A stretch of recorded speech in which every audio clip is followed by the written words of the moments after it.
tell us a little bit about your role in the movie and what the character means to you that you played. Yeah, so I played Summer Taylor, and Summer's journey is a really common one and also really sad. She is, starts as an A+ student, sings in the choir, very much the all-American girl, and through her friends and also a relationship that she's in, she winds up becoming addicted to heroin and also just kind of messing around with drugs in general. I respect what our fearless leaders did with the film and trying to bring those characters to light. And I'm sure you've heard the song Sweet Molasses. What did you think about that? Oh, I loved it. And I also think it's so important. To me, I feel like, because I'm also a singer-songwriter, so I was pretty pumped to be able to do this with y'all. But I think it feels like this gritty, almost, the reasons that I love this song are the reasons that I love Fleetwood Mac, because I feel like the storytelling is so universal. It could be anything, but it also pertains to the film and to addiction so well. And just that double entendre of like the sweet molasses dragging you down. It's like something so pure in this moment of bliss, like taking you. That's what I really identified even with my character. So I love the songwriting. I love how it's a bit ambiguous. It's not too on the nose, and it just feels so raw. The sound that you guys were able to capture, I was really impressed by. Now, Chris, what does Sweet Molasses translate to the film and the message that you're trying to bring from you're writing the song and from the band? Well, I think Lizzy said it very eloquently.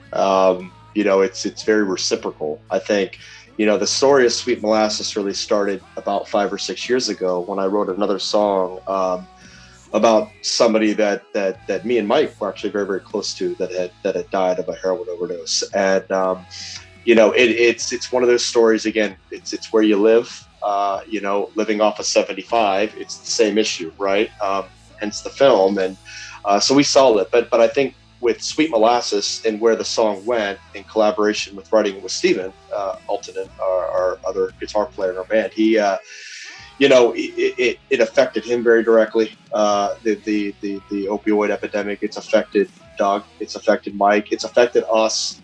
We all have a brother, a sister, a friend, an acquaintance that this tragically has affected. And some are success stories and a lot of them are not. So I think with the film, when obviously, Myra had turned me onto the film and I saw the film for the first time, we were approached actually about a song called Blue Skies that I wrote that also is more directly related to somebody very individually, a story of a friend that passed. And then Sweet Molasses was kind of take 2 of that story, but it kind of generalized the entire epidemic, if I can use that term. I kind of collaborated with the film makers, saying, hey, we'd love to do a collab on this. And I think the timing worked out because it was kind of the first song that we pitched to our producer Chuck Alkazian, Gina, to you as well, and it was just that raw emotion that I think really was the decision to, hey, we got to get this out there, do the collab. And it's something that will touch so many people, and it does. This story, this epidemic touches everybody in some way. This song and this story have such a tight-knit, cool relationship, and they actually go hand in hand, and that we get to do this collaboration together. It's super special. Yeah, your character really identified with me. I was telling Myra that you're just your innocence, but your struggle, just again, that all-American girl kind of story. It was just so real, and I think that's going back to what Gina, you had asked me about Sweet Molasses, that story was real. There was no trying to sit in the studio and place lyrics. There was no sitting and trying to pick apart, lines and placement.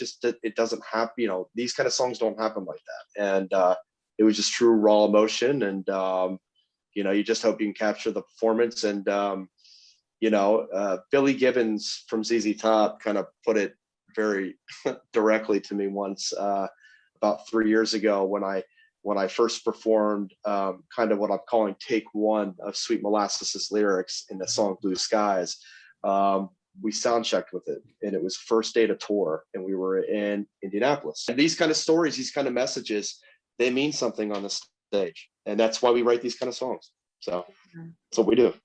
In filming 75, even, I didn't have a clue how many eyes would see it, and also how many lives it would touch, in terms of just people that have, Facebook messaged and commented and given us, like, as the cast, stories that they identify with. It is crazy, and it's something that needs to be talked about more. And if you give people the space to take up and to actually tell you their stories, I mean, they'll do it. And it's just, I mean, all of them are heartbreaking. So I admire you, Chris, for like, really giving that space to people who deserve to, let their stories be heard. And it's really beautiful, I think, and hard. It's not easy. No, it's not easy, but again, I do this because, I wouldn't write music if I wasn't specifically trying to